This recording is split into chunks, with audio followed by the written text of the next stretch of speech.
Hey everybody, my name is Marcus Stone, and in this video I will show you how you can simply add resizable text for site visitors in WordPress.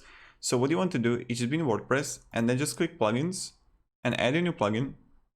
And in plugins you want to write accessibility widget.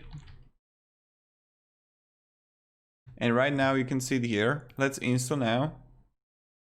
Then just activate the widget. And voila, here we got it. And then what you want to do,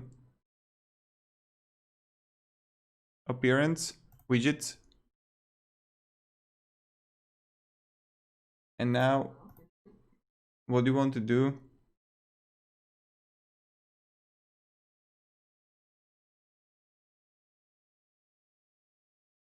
just find accessibility widget and you can add it where you want to have it.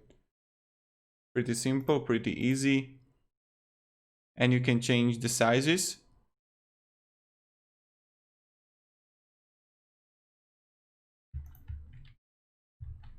Like that's it. And yep, that's probably it. Thank you very much. Have a great day and see ya. Goodbye.